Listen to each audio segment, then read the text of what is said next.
dinner, not even bothering to look in my direction. He has the right mindset for business. I sat there, fork suspended midair, processing his words.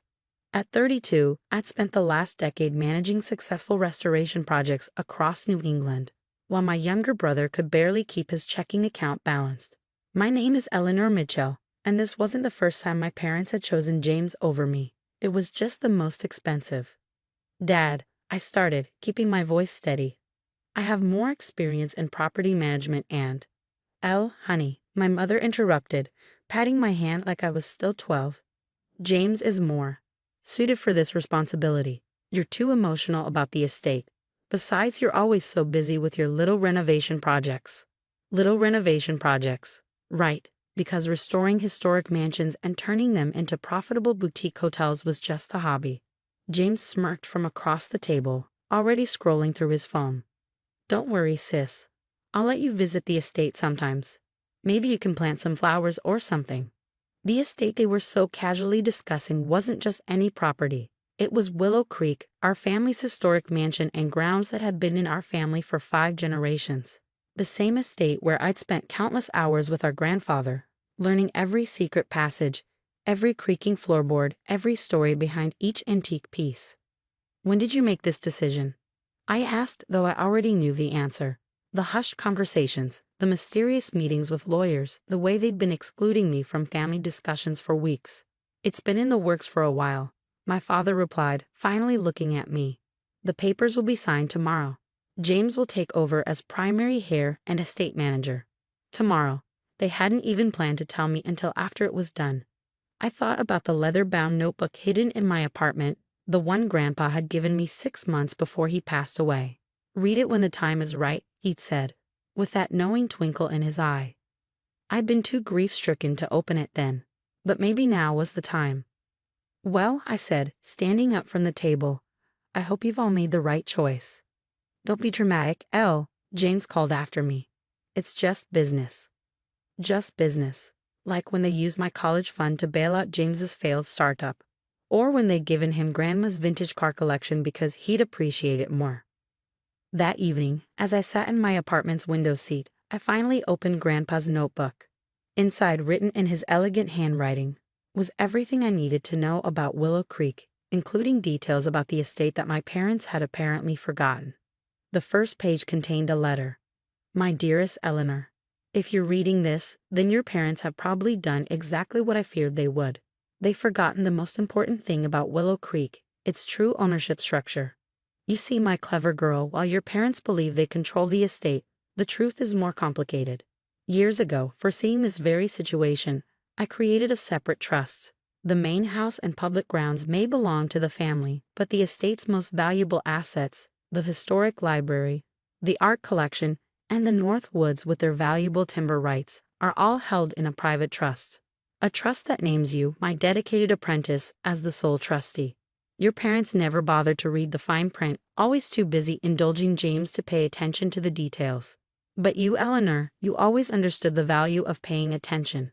The notebook in your hands contains everything you need to know: property boundaries, account numbers, and most importantly, the contact information for Mr. Harrison, my attorney who handles the trust. Use this information wisely, my dear. Sometimes the best revenge is simply letting others realize their own mistakes.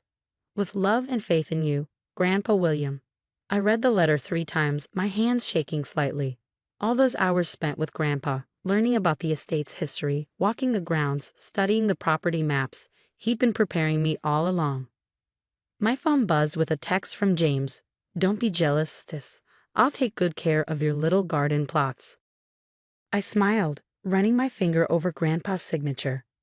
James had no idea that his precious inheritance was about to become a lot less impressive. The estate's main house was beautiful, certainly, but without the library's priceless first editions, the art collection's masterpieces, or the income from the timber rights, it was just a very expensive piece of real estate with massive maintenance costs. I picked up my phone and dialed Mr. Harrison's number. It was time to let karma take its course. Harrison Legal Office, a crisp voice answered.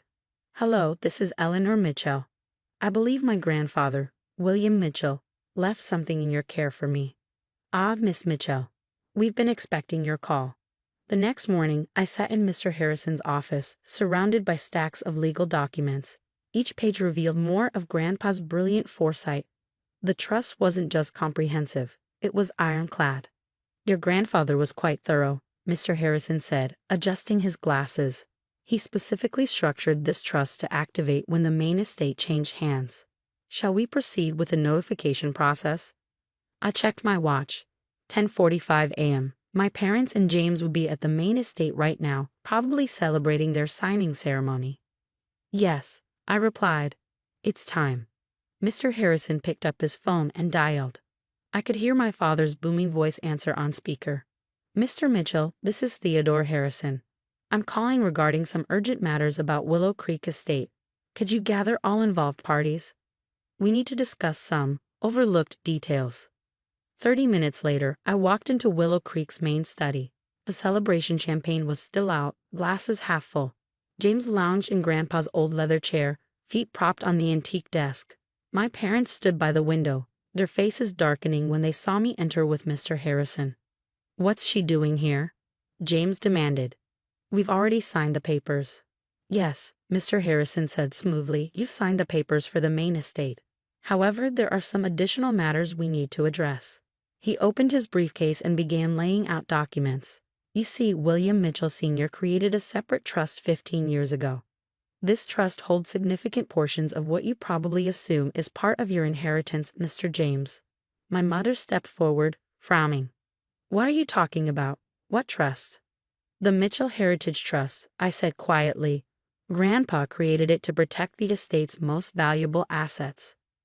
Mr. Harrison nodded, pointing to specific sections of the documents. The trust includes the entire library collection, valued at approximately $12 million, the complete art collection, worth roughly $8 million, and the Northwoods timber rights, which generate annual revenues of about $900,000. The color drained from James's face. But that's all part of Willow Creek. I own Willow Creek now. No, Mr. Harrison corrected, you own the main house and the immediate grounds. The assets I've mentioned are separately held by the trust, which has its own trustee. My father's face reddened. Well, as head of the family, I demand to know who this trustee is. That would be me, I said, meeting his gaze steadily. The silence that followed was deafening. James jumped up from behind the desk, scattering papers. This is ridiculous. Elle doesn't know anything about managing assets like these. I pulled out my tablet, opening a detailed inventory I'd been working on. Actually, I've been cataloging the library's first editions for years. I also coordinated the restoration of 6 paintings in the collection last summer, and I've been reviewing the timber management reports every quarter. You knew about this, my mother whispered. All this time? No, I replied honestly. I just found out last night, but Grandpa spent years teaching me about every aspect of the estate. I thought he was just sharing his passion, but he was preparing me. My father slammed his hand on the desk. This is unacceptable. We'll contest it. I wouldn't advise that, Mr. Harrison interjected. The trust is quite solid. William was very careful in its construction. Contesting it would only result in expensive legal fees, and I assure you, no change in outcome. James slumped back in his chair, the reality finally hitting him. The maintenance costs for the main house. I was counting on the timber income to cover that. Yes, I said, unable to keep a hint of satisfaction from my voice. The main house costs about $600,000 annually to maintain.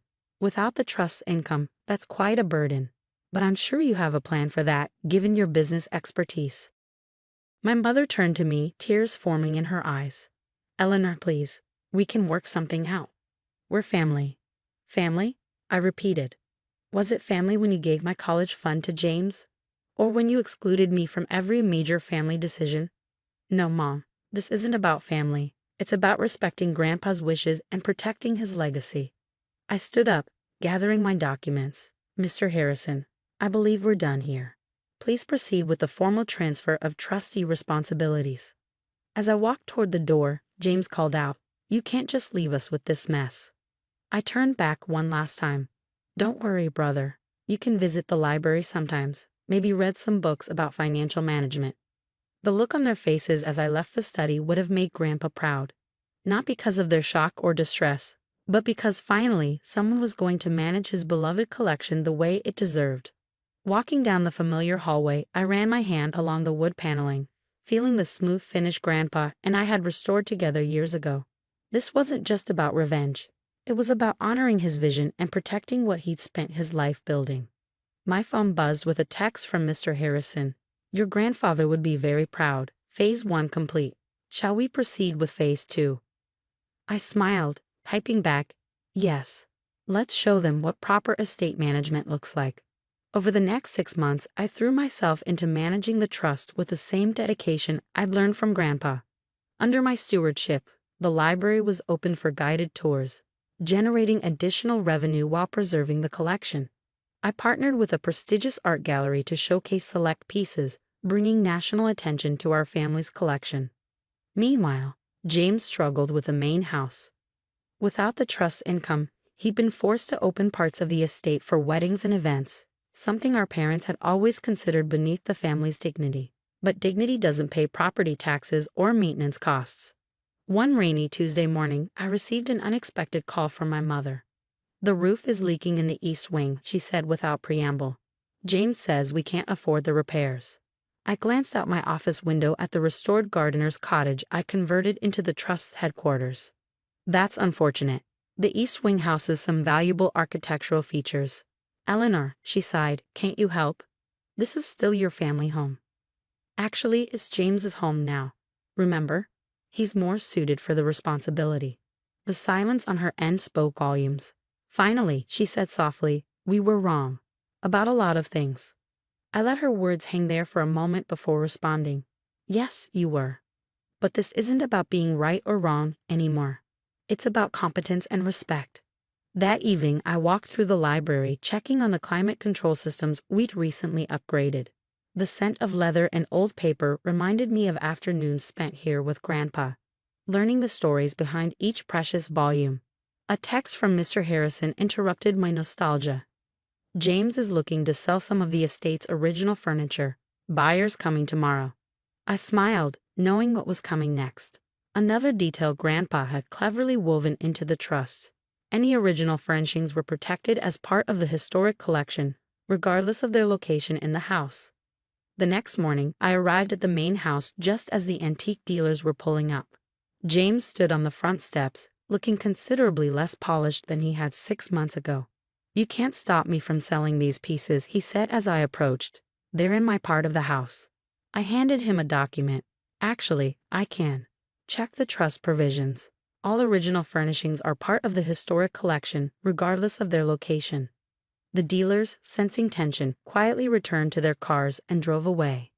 James crumpled the paper in his fist. How long are you going to punish us? This isn't punishment, James. This is conservation. Something you would understand if you'd spent any time learning about the estate instead of just expecting to control it. Later that afternoon, my father requested a meeting. I agreed to see him in my office, where he sat uncomfortably in a visitor's chair, looking out of place without his usual air of authority. The estate is drowning in maintenance costs, he admitted. James, he's not handling it well. I'm aware. Your grandfather, he hesitated. He knew what he was doing, didn't he? Setting this up. I nodded, thinking of the detailed notes Grandpa had left, predicting almost exactly how events would unfold. He understood something you and Mom never did. This estate isn't about power or status. It's about stewardship and legacy. My father looked around my office, taking in the meticulously organized files, the restoration plans, the carefully tracked budgets. You're doing a good job, Eleanor. Better than we would have. I know. He stood up, straightening his jacket. Is there any way we can fix this? I pulled out a folder I prepared weeks ago, waiting for this moment. Actually, there is. Grandpa included provisions for integrating the trust back with the main estate under certain conditions. What conditions? Joint management, equal say in decisions, and a formal acknowledgement of past mistakes. 2 weeks later, we all sat in the main study, the same room where everything had changed 6 months ago. James, looking humbled, signed the new agreement first. My parents followed, officially restructuring the estate's management to include me as an equal partner. There's one more thing, I said, pulling out a familiar leather notebook. Grandpa left detailed plans for expanding the estate's educational programs. He believed Willow Creek could be more than just a family home. It could be a center for learning and preservation. My mother picked up the notebook, running her fingers over Grandpa's handwriting. He always did see more than the rest of us. He saw me, I said quietly, when none of you did. James cleared his throat. I'm sorry, Elle, for everything. Looking around the study, at my chastened family and the estate that had brought us both apart and together, I felt Grandpa's presence strongly. Let's just focus on doing right by his legacy, I said, together this time. As we walked the grounds later that day, I could almost hear Grandpa's laugh on the breeze. He'd known all along that sometimes the best way to bring a family together was to let them fall apart first. Karma, it seemed, had simply been waiting for the right moment to teach its lesson.